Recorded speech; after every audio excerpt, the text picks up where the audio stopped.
Hey fellas, your commissioner here coming at you for a little week 15 of NFL action. First, well, it's the playoffs. I don't know anything about playoffs, but it's playoffs time for some people, not for me. Not for the Hogs in football.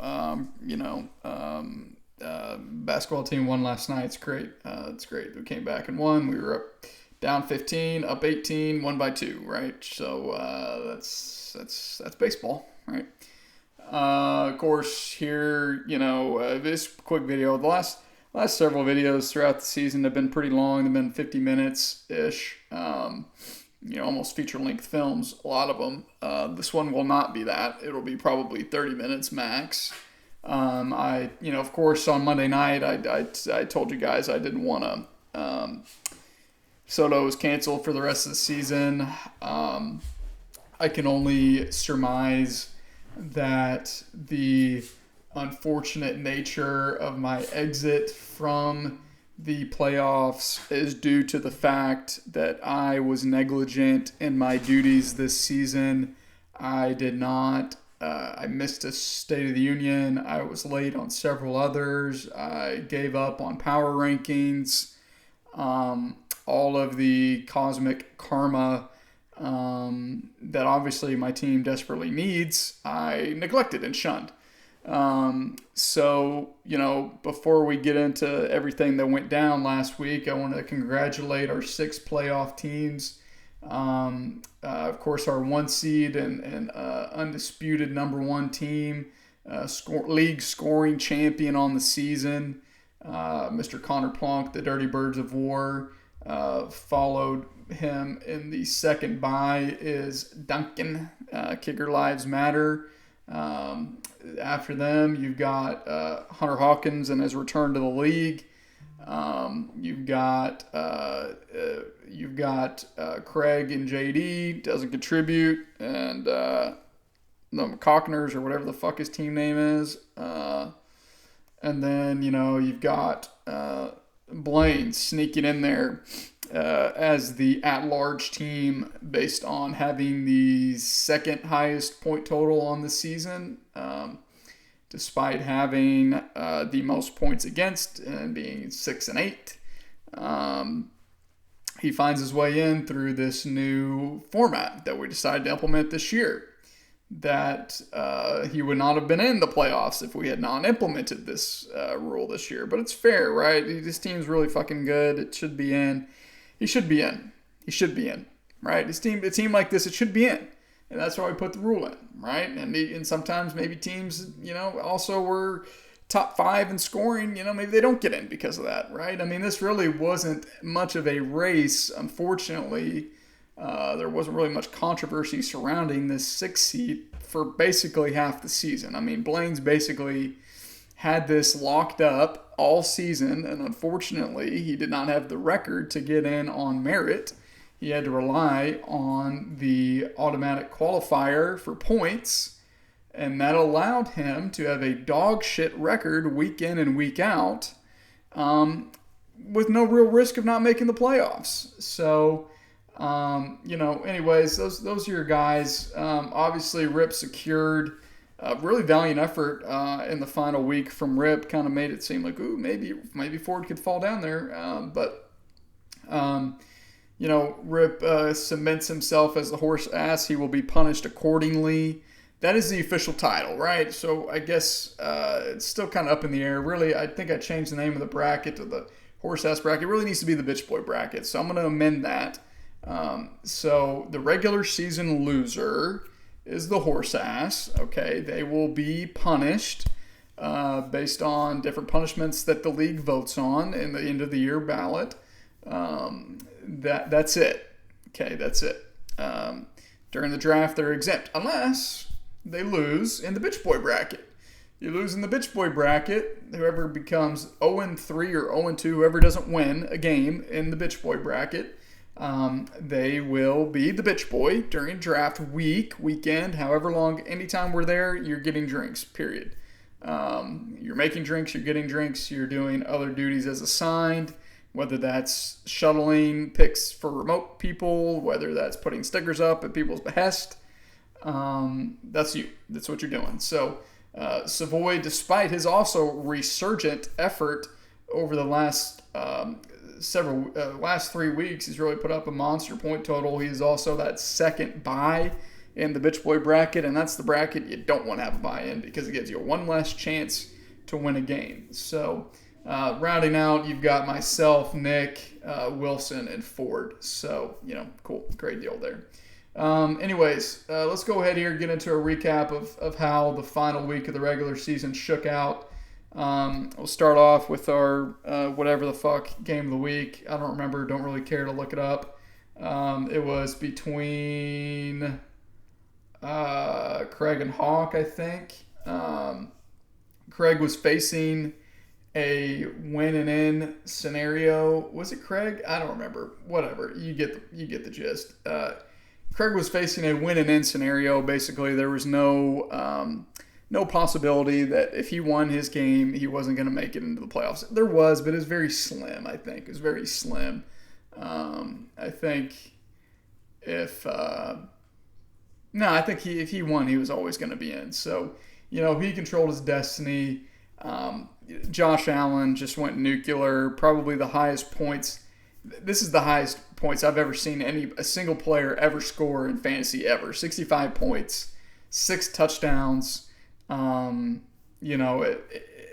barely cracks 100 points without that, right? Now, of course, Josh is probably going to at least get 30 or 25 at minimum, so still solid. But Kyron also had a great game. Connor had a great game. I mean, those really were the only 3 players who gave a shit on his team. Those 3 guys combined for 110 points, 50 and 65, so 115 points. JSN continues to be the top dog in Seattle, 21 points. Tucker Kraft had a touchdown.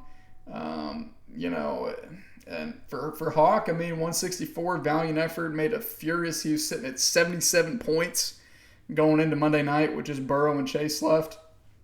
Chase went nuclear, 14 catches, 18 targets, 177 yards and 2 tutties.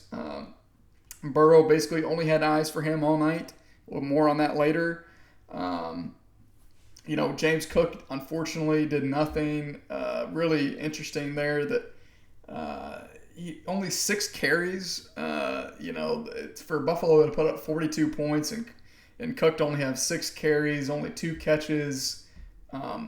Pretty abysmal. Hawk had no other choices on his bench. Not that even, obviously he was down Derrick Henry. You gotta wonder with Derrick Henry, would that have made the difference? Xavier Legette drops a touchdown. What would have been a touchdown at the end of the Eagles game. Of course, that makes the difference. That gets Hawk the win. But, if Legette catches that, does Burrow and Chase have the games that they had, the butterfly effect? You never know, right? You just never know. So, and for Hawk, it was a huge loss. This loss cost him the 2 seed. It cost him the 2 seed. With a win, he was guaranteed pretty much to keep that. With a loss, he needed Duncan to lose as well to maintain that advantage. We'll see if that happens. For Nick. Next game, Nick and Plonk 174 to 160. Nick's best game of the season by far. Darnold had almost a 50 burger. Charbonnet had 40 points. It looked bad for Nick. He had 0 points out of Jaden Reed and still able to put up 175. Connor, this was a shitty week for him, and he still puts up 160. Right? This guy, that's just what he does all season. And he's going to be just fine. He had no Mixon this week. Mike Evans was a little underwhelming. London, Jefferson finally got going a little bit. Achane continues to be great. Dowdle's great. So, Plunk's going to be just fine. But essentially that game didn't really mean much. Connor had already cemented himself as a 1 seed. Nick had already cemented himself as being out of the playoffs. So, just kind of moves him up, and he wasn't really at risk of getting one of the bottom 2 teams in the season. So, Next, another kind of inconsequential game. The father figures the team that scored the lowest amount of points, but not the team that's going to be the dog shit team of the week. 123 to 110. Ford beats Wilson. Whatever. These are two teams that are irrelevant, to be quite honest. Next, you had the Swamp Donkeys and All You Need Is Love. Another pretty inconsequential game. There's a possibility Ford, with the point total that Ford put up, only 123. The point total that Rip put up, it cleared. Rip almost caught Ford in points. He was only 4 points away. So, if Rip had gotten 4 more points, if Ford had gotten 4 less points, and if Ford had ended up losing, if he played literally anybody else this week, he was the third lowest point scorer this week, and lost, there's a very real possibility he was going to be horse ass. Again, whatever. You don't want to claim back-to-back horse ass, the title, whatever. I don't give a shit. He would have been punished back-to-back seasons. So that would have been interesting to see. Alas, not to be. For Wilson, no Lamar is going to be an uphill battle for him to, no JT, uphill battle for him to win without those two guys. His team's really not very good. I would say he's probably one of the front runners to get bitch boy. Really not been playing inspired football over the last several weeks. I guess he popped off in week 13, but 101, 85, 110, 3 of the last 4 weeks. Not great. Not what you want to see going into the playoffs. So, yeah. Anyways, and then one of our other matchups with playoff implications, the Golden Path and the McCockners. Shootout of a game. JD obviously benefited immensely from Bucky being dinged up and basically not playing the entire game. Has his second best game of the season, 28 points. Amari had his second best game of the season. Shakir had his second best game of the season. Murray had a really good game, 30 points. Basically just having to throw the whole game because Seattle got up and dominated early. Just an extremely, impressive overall performance from JD. Nico Collins on by. No Romeo Dobbs. He starts 2 Buffalo Bills and they combine for 40 points. So they haven't done that. That hasn't happened all season. One of the highest scoring weeks we've ever had. I think league history. And for it to happen here at the end was just, was huge. So, and for Savoy, he gave a valiant effort. 154, no Jaden Daniels this week. Stafford spot start, 32 points, solid. Montgomery was solid. Pollard was solid, Adams was great. Hopkins was, he caught a touchdown. Ingram was blah, Garindo pickup, 1 week wonder, 28 points. And then Tee Higgins.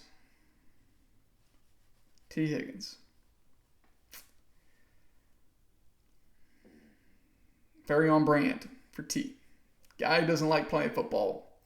5 targets. He had 2 drops. He dropped a touchdown. He dropped a catch earlier. Like I said, Jamar Chase had 18 targets.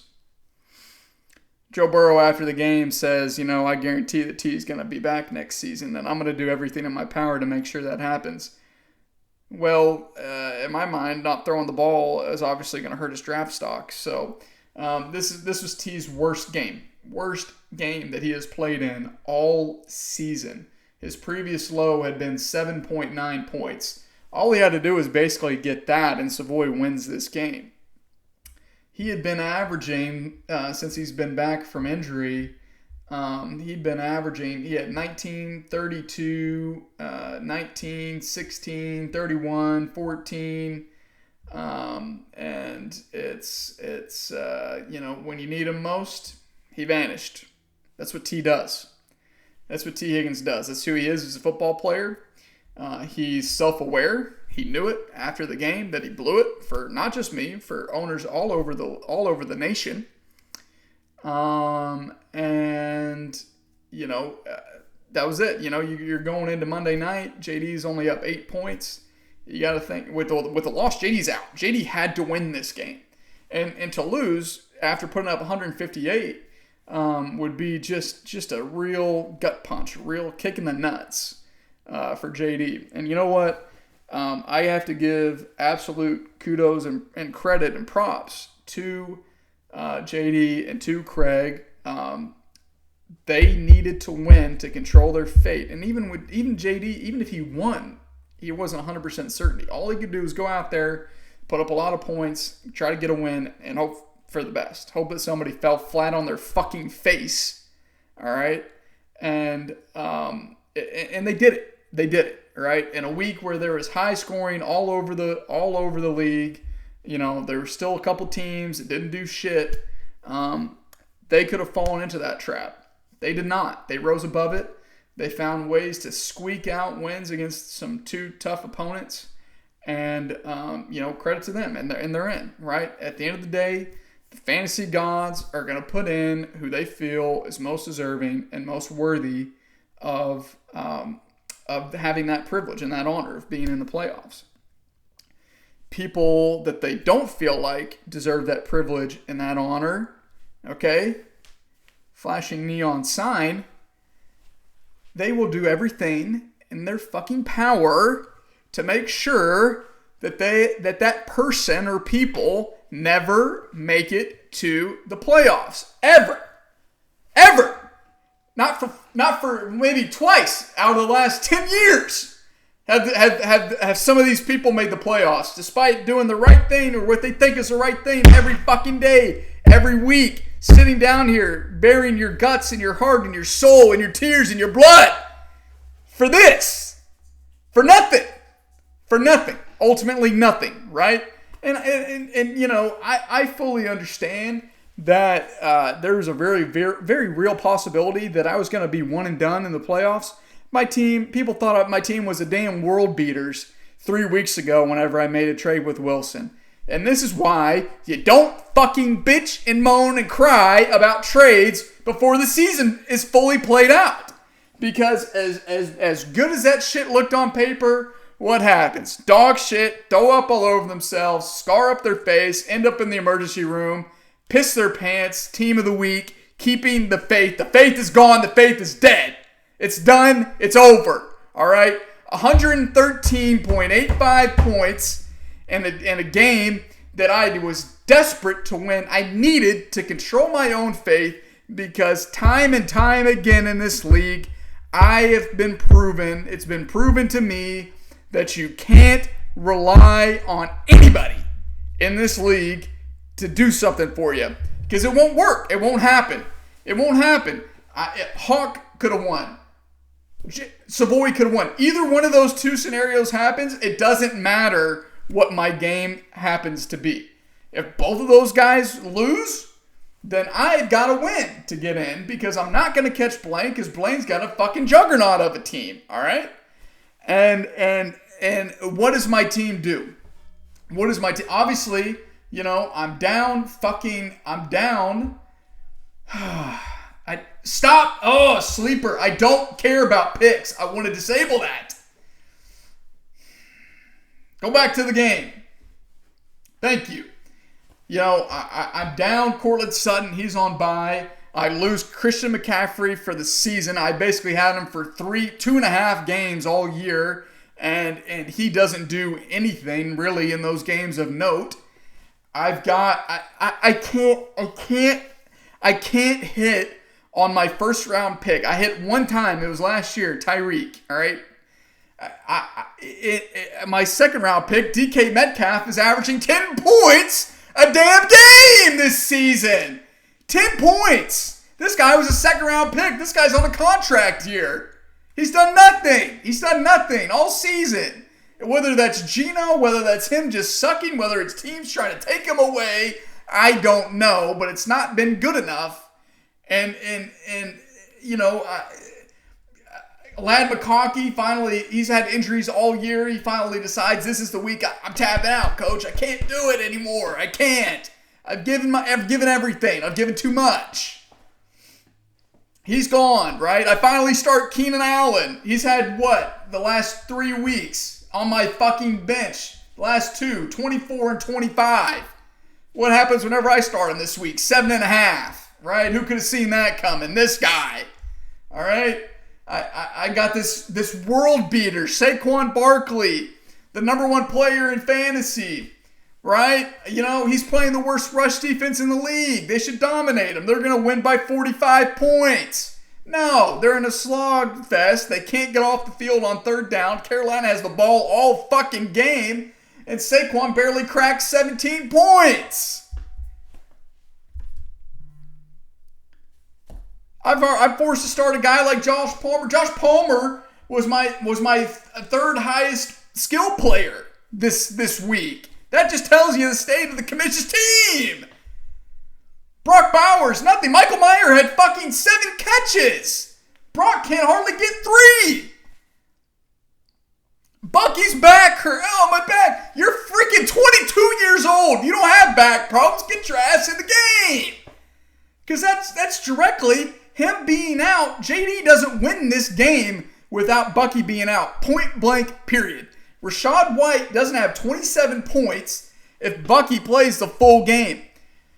For whatever reason, they decide Sean Tucker's been getting snaps. They just decided, guess what? Well, Bucky's out. Well, no, it's just the Rachaad White show now. We're not going to put in Tucker at all. Okay, and all of this stems back from 2 weeks ago, whenever dumbass Todd Bowles puts his starting running back on kickoff return right before halftime, has Bucky run out of kick, and he hurts his hip and his back for no fucking reason. Because this is what Todd Bowles does.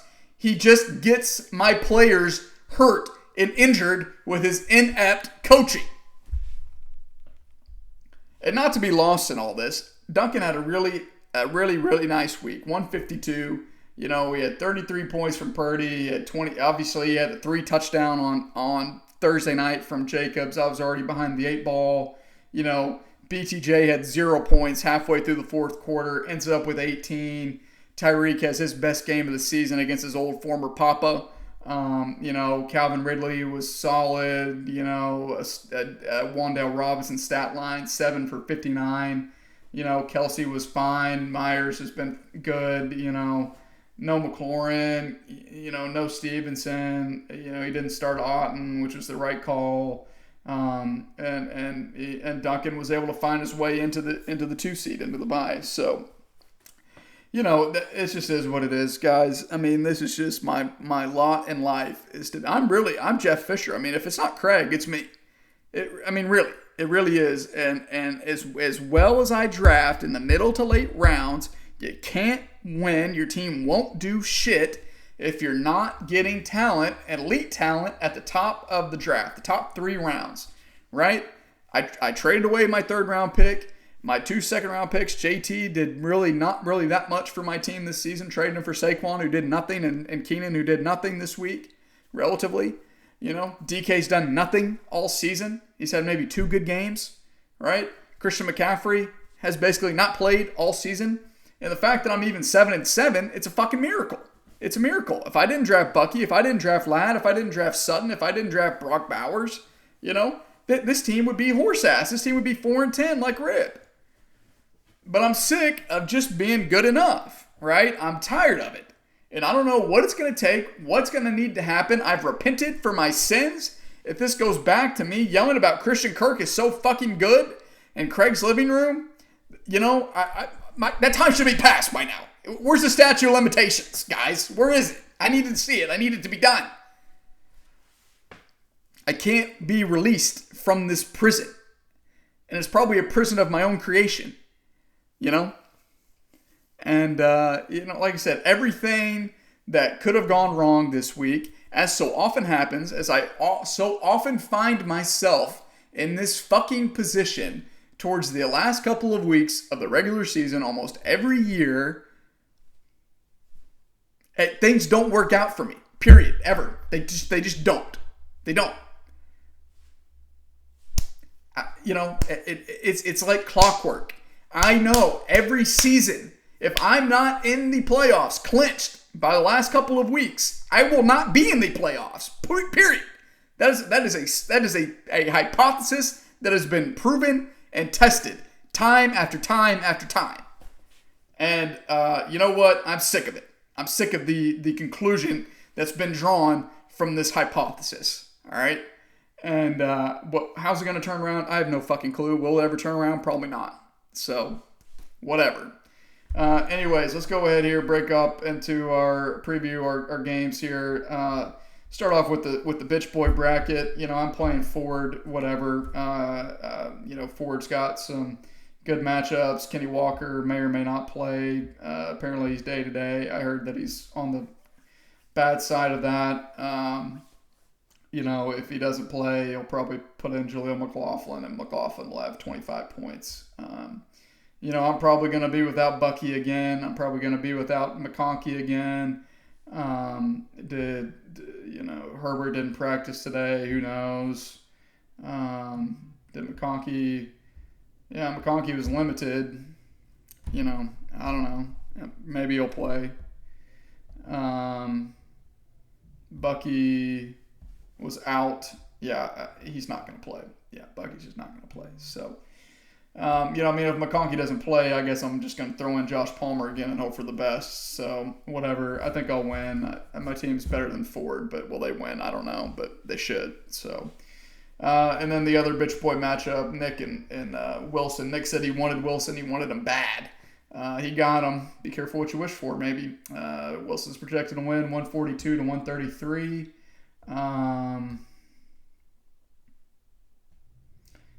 Nick's team's okay.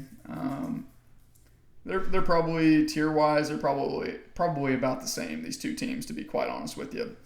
I'll go with Wilson. Why not? All right, and then our playoff games, what you guys really care about. There can be only one game of the week. It'll probably be that one. Yeah, we'll do that one. Of course, I'll break both of these down in detail, but start off here, the McCockners versus Doesn't Contribute. It will be JD is projected to win 161 to 154.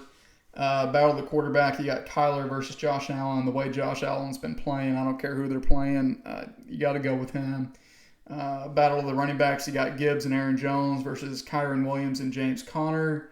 We'll probably give the edge over to... I don't know. Actually, I'm going to give the edge to JD in that one. Close. I think it's going to be a close one, but I'll slight edge to JD. Battle of the wide receivers, you got Nico Collins, Shakir, and DJ Moore versus Zay Flowers, JSN, and AJ Brown. A lot of red for Craig, a lot of green for JD.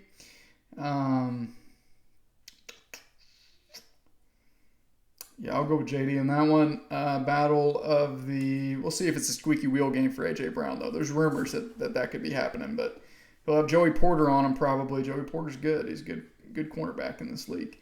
Tight end, you got Hawkinson versus Hunter Henry. Is that really the best Craig can do? Yeah, Kincaid probably won't play. You got Kraft. I'll probably go with Hawkinson in that, regardless of who Craig puts in. And then flex, you got Amari Cooper versus Elijah Moore. I don't know that I would trust, but it could be a shootout. It could be another shootout that Buffalo gets in. He's not starting Rachaad White, which is interesting. I'd be curious if Bucky is out this week, as I predict, if he would put in Rachaad White. Now, LA Chargers do have a good run defense, but yeah, I'll go with JD in that one too. Surprisingly, JD for not scoring very much over the season, he's boom or bust, right? He's admittedly boom or bust, but whenever his team is on and can hit on all cylinders, his team can beat almost anybody in the league, right? So I think, JD, he didn't deserve to be in this year. He had like a negative whatever point differential. What was it? He had a negative 140-point differential, just like Rip did last year. I think Rip ended up winning the game last year too. I think he ended up winning his first game of the playoffs. Seems to happen every year. So yeah, we'll go with JD in that one to knock off Craig. So and then our game of the week here, whatever it's gonna be. What should it be?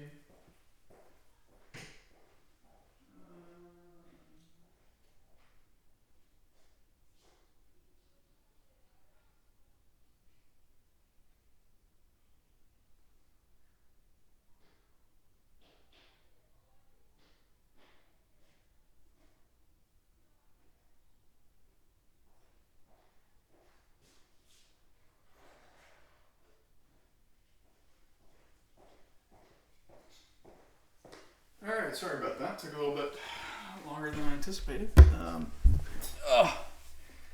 I can't believe I feel like I've never really, come on, never really done this. But our Jif Creamy Peanut Butter game of the week. Jif Creamy Peanut Butter. It's got 7 grams of protein per serving. See the side for recipes where you can make peanut butter pretzel bites.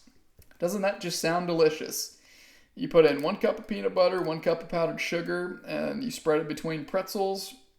And then you chill and dip in chocolate and sprinkle. And voila, you got your peanut butter pretzel bites. How about that? Sure. I don't really fully understand that. I feel like it's a kind of incomplete recipe, but sure. Anyway, for best results, we recommend using square pretzels, but then they show the twists. And so a little bit of false advertising there, a little bit of false marketing. But anyway, 6% sodium, a lot of fats, a lot of saturated fats, a little bit of minimal added sugars there. You like to see that. It's gluten free, no preservatives, no refrigeration needed. So anyway, yeah, Jif Peanut Butter, the official peanut butter of the Brain That Would Fantasy Football League. Come on, get over there. Cheers.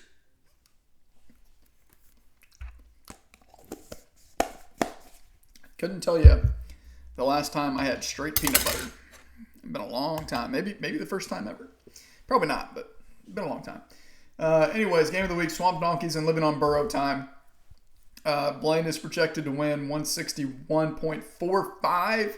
No, sorry, projected to lose 161.45 to 163.19. This is the second and third highest scoring teams, I believe, on the season. Yes, second and third highest scoring teams on the season by a fairly decent margin. I think for Hawk, it's a little bit unfortunate, really, for him that he lost out on that 2 seed because Blaine is arguably, the best 6 seed we've seen maybe ever. Because unlike Savoy, I think that Blaine's team has a legit chance to win the title again and get on a three-peat, despite being 6-8. Battle of the quarterback. You got Patty Mahomes versus Joe Burrow in the rain at Tennessee. I think Patty's he's not that guy. I just don't know that. The Browns stink. I will say their pass defense has not been very good. Their whole defense really hasn't been very good. So I'm not sure how much they're going to have to rely on him. We'll go with Burrow in that one. Battle of the running back, you got Bijan and Najee Harris versus Derrick Henry and James Cook. I mean, James Cook's playing the toughest rush defense in the league in Detroit. However, that same rush defense just gave up 3 touchdowns to Josh Jacobs. The only difference is Josh Allen runs and Jordan Love doesn't really run. So, Najee's also got a very tough defense that he's facing in Philly. This one's close. I really think it's going to come down to Bijan and Derrick Henry. I just see the Giants getting steamrolled by the Ravens and Derrick Henry having a classic Tractor Cedo game.